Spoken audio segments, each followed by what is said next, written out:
Hi, Jacqueline. I got a hold of this video from your mother in an email, and I want to take a look at it. I'm going to go fast in the interest of time, so when we do get these things, we can go pretty quickly. So let me look at it. It's a pretty short video, so let me look at it once and see what's going on.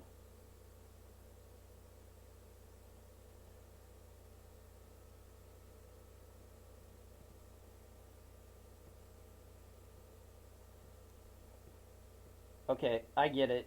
He's going over your hitting. Couple of things real quick. He's throwing the ball from down here, which is creating a long arc. And I think we've talked about that before. Setters always need to set with their hands, always. Shortens the arc, decreases your need for timing to the ball, but whatever.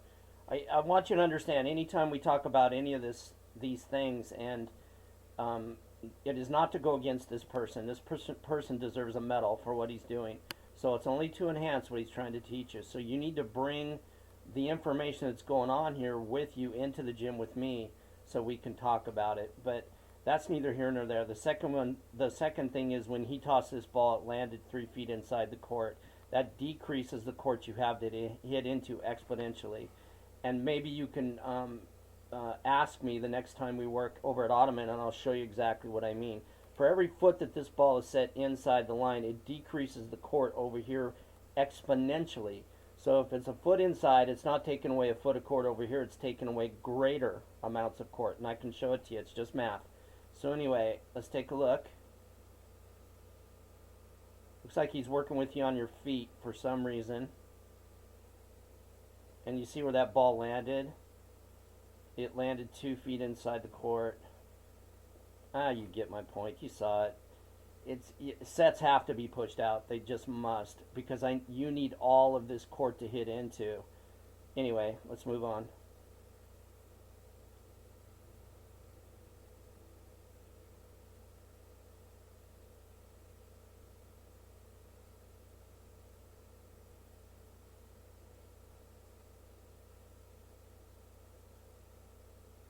It's difficult for me to know what he's talking about right now. It looks like he's doing something with your right foot. So we're just going to talk about you. Pretty good drive to the ball. You're leaning over. You're starting to accelerate. Remember, everything is potential to kinetic. So the faster you get to the ball, staying back, faster you get to it, the more you're going to lift your body off the ground and the harder you're going to hit it. And remember, you hit the ball with what? Your whole body. That a girl. Good work. So good drive to the ball. Good start. It's going to be a 3-step approach because you already had your right foot forward. Where your hands start in front of you is not relevant. Some kids like to start them up here. Some start them down here. You're starting them here. Doesn't matter where they start. It only matters where they come back to.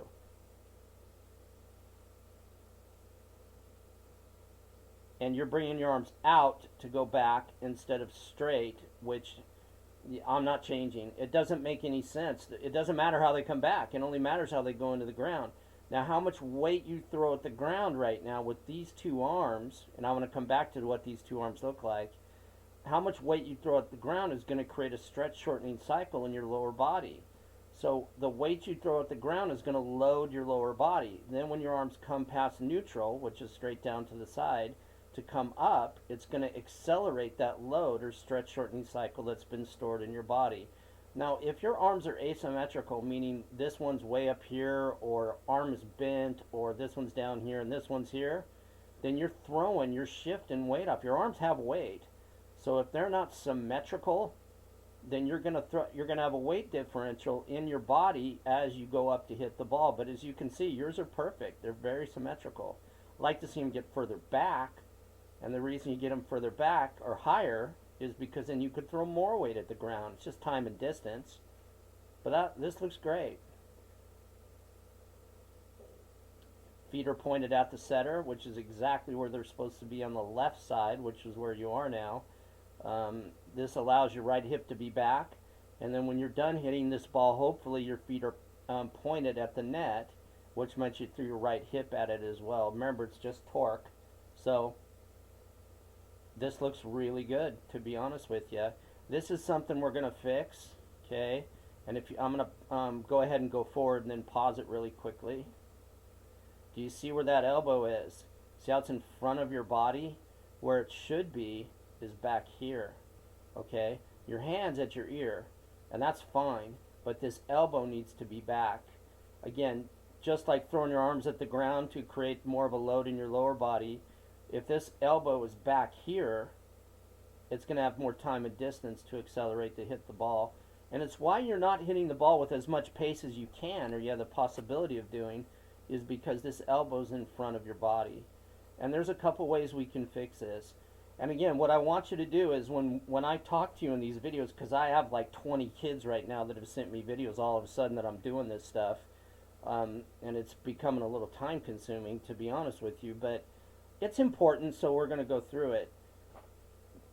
The things that we talk about when I look at these videos, you need to remind me. I make notes, but it still isn't the same, because it's you that I'm talking to right now, and you can come in. Steve, you said in the video that my elbow's too far in front of my body. Okay, let's take a look at it. All right, let's fix it.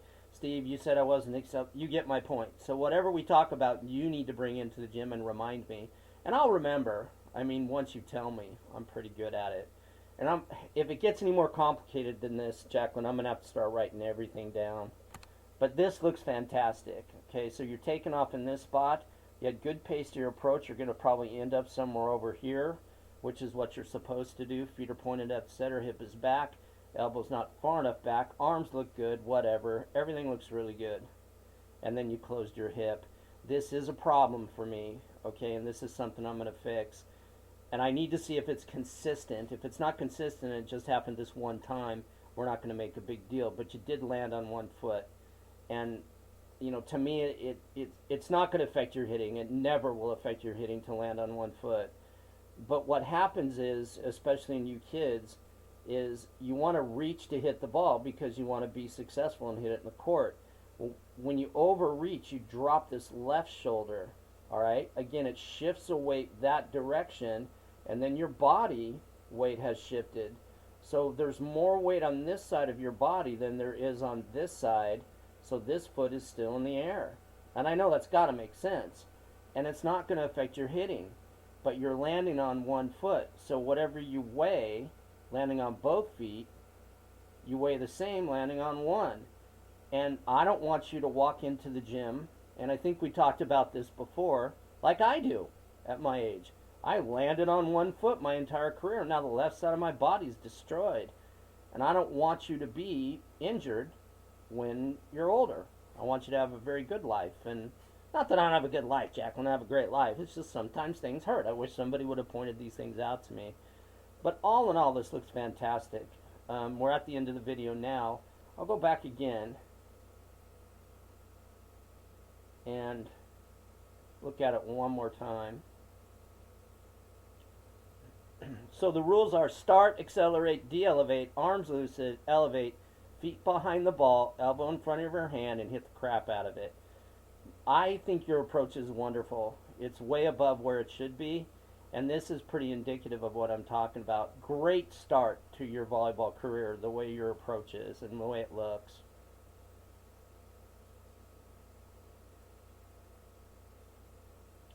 So you started, you're leaning over to accelerate. Arms are coming forward. Right here you should be de-elevating. Go down to go up. If you don't believe me, go outside right now and don't bend your knees and try to jump. You have to go down to go up.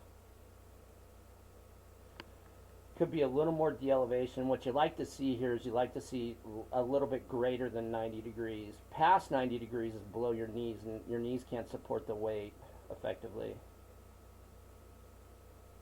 So not a lot of de-elevation here. I like to see more bend. Go down to go up. The more load you store in your lower body, the more, it's like a spring. So the harder you push the spring, the more it's going to come back up.